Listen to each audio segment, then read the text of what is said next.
Nizampet corporation limits లోని SR residential కాలేజీని seize చేశారు మున్సిపల్ అధికారులు.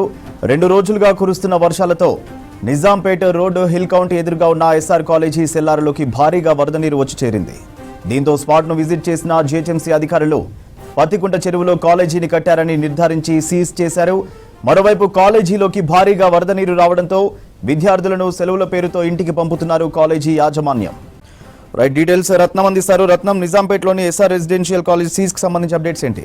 సూర్య, నిజాంపేట్ మున్సిపల్ కార్పొరేషన్ పరిధిలోని హిల్ కౌంటీ ఆపోజిట్లో ఉన్నటువంటి ఎస్ఆర్ జూనియర్ కాలేజ్ను నిజాంపేట్ మున్సిపల్ అధికారులు సీజ్ చేయడం జరిగింది.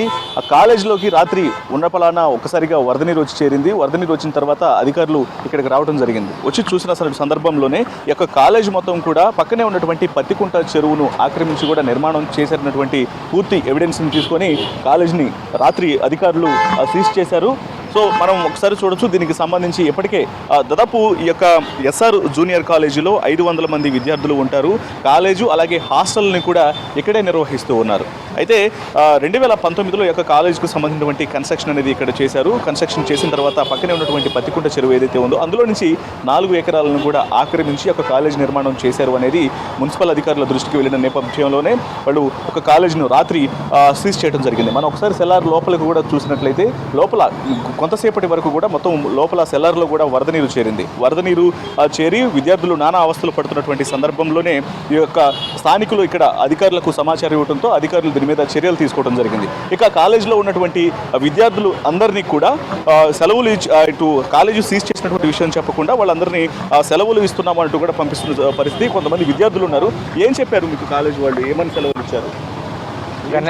ఏం చెప్పలేదు సార్. గణేష్ చతుర్థి అని ఇట్లా 2 days లీవ్ ఇచ్చారు. అట్లా వచ్చేసి వెళ్తున్నాం. ఎప్పటి వరకు సెలవులు అని చెప్పారు? మండే దాకా అని చెప్పి. మండే వరకు సెలవులు అని చెప్పారు. కాలేజు సీజ్ అయింది అనే విషయానికి సంబంధించి ఏమన్నా చెప్పారా మీకు? ఏం చెప్పలేదు సార్. ఏం చెప్పలేదా? మండే రోజున రమ్మని చెప్పారు. మండే. ఓకే.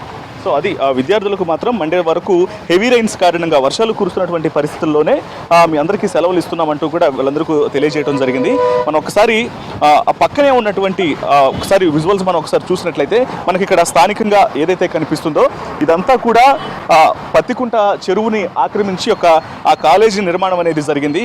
మనం ఇక్కడ విజువల్స్లో గమనించినట్లయితే మనకు ఇక్కడ ఆ పత్తికుంట చెరువు చాలా క్లియర్గా కనిపిస్తుంటుంది. ఈ యొక్క పత్తికుంట చెరువు అనేది 10 ఎకరాల్లో విస్తరించి ఉంది.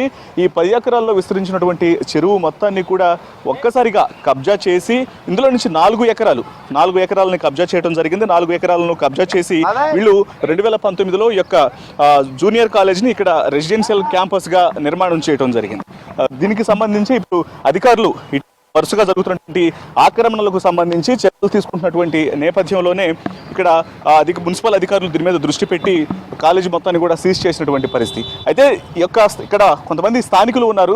గత కొంతకాలంగా కూడా ఇక్కడ చెరువులు కబ్జా అవుతున్నటువంటి విషయాన్ని కూడా వాళ్ళ అధికారుల దృష్టికి తీసుకెళ్లారు. మొత్తానికి అసలు ఏం చెప్తారనేది కూడా ఒకసారి ఇక్కడ ఉన్నటువంటి స్థానికులతో మాట్లాడించే ప్రయత్నం చేద్దాం. సరే, అసలు ఏం చెప్తారు? ఈ యొక్క ప్రస్తుతం కాలేజీని సీజ్ చేయడం జరిగింది, ఎంతవరకు చెరువు ఆక్రమణమైంది, ఏం చెప్తారు? ఏదైతే ఇది పత్తికుంట చెరువు బాచ్పల్లిలో ఇది 10 ఎకరాల నోటిఫైడ్ అయిన చెరువు. ఈ చెరువులో ఏదైతే ఎఫ్టీఎల్లో నిర్మాణాలు 2018కి ముందే గ్రామ పంచాయతీతో నిర్మించారు.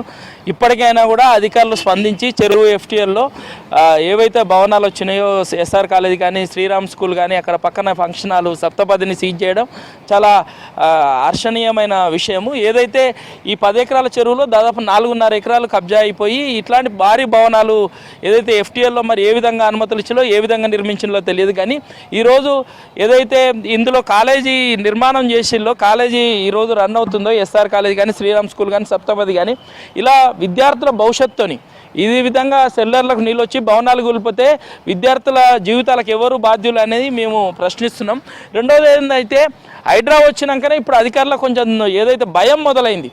ఈ గత 4 సంవత్సరాలుగా మున్సిపల్ కార్పొరేషన్ వచ్చినా కూడా ఇలాంటి భవనాలను గతంలో సీజ్ చేయడం జరిగింది. దీని పక్కనే సప్తపది ఉండే.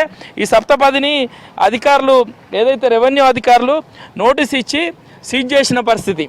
ఏదైతే సీజ్ చేసినా కూడా 2021లో సీజ్ చేస్తే ఇక్కడున్న స్థానికంగా ఉన్న ఎమ్మెల్యే ఏదైతే తన సహకారంతో ఇదే భవనాలను మళ్ళీ సీజ్ చేయించేసి మళ్ళీ వాళ్ళు వాడుకోవడానికి అవకాశాలు ఇప్పించింది. మేము ఒకటే అడుగుతున్నాం, నిజాంపేట కార్పొరేషన్ అధికారులు గతంలో రెవెన్యూ అధికారులు మున్సిపల్ అధికారులు కలిసి ఎఫ్టీఎల్లో ఉన్నాయని తర్వాత దీని మీద హెచ్ఆర్సీలో కంప్లైంట్ రైజ్ అయిందని మేము కూడా ఫిర్యాదు చేసినాం. 2021, 22లో ఫిర్యాదు చేసినా కూడా అప్పటి రోజు తూతూ మంత్రంగా సీజ్ చేసిళ్ళు, వదిలేసిళ్ళు.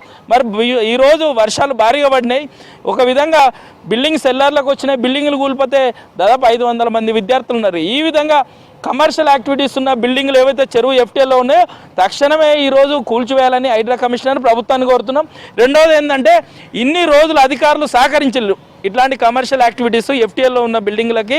ఇన్ని రోజులు మున్సిపల్ అధికారులు ఇక్కడ స్థానికంగా ఉన్న ప్రజాప్రతినిధులు సహకరించారు కాబట్టి ఈ చర్య ఈ రోజు ఉత్పన్నమైంది. ఇప్పటికైనా అధికారులు హైడ్రా భయపడుతున్నారు. సో అది మొత్తానికి ఇక్కడ పూర్తిగా గత ప్రభుత్వాల హయాంలో అధికారులు పూర్తిగా వాళ్లకు సహకరించిన కారణంగానే ఒక అక్రమ నిర్మాణాలు అనేవి చోటు చేసుకుంటున్నాయి. ఎక్కడైనా ప్రస్తుత ప్రభుత్వంలో అధికారులు వీటి మీద దృష్టి పెట్టి చర్యలు తీసుకుంటున్నందుకు కొంత సంతోషంగానే ఉన్నప్పటికీ కూడా ఇలాంటి అక్రమ నిర్మాణాలు అనేవి ఇటు నిజాం మున్సిపల్ కార్పొరేషన్లో చాలా ఉన్నాయి.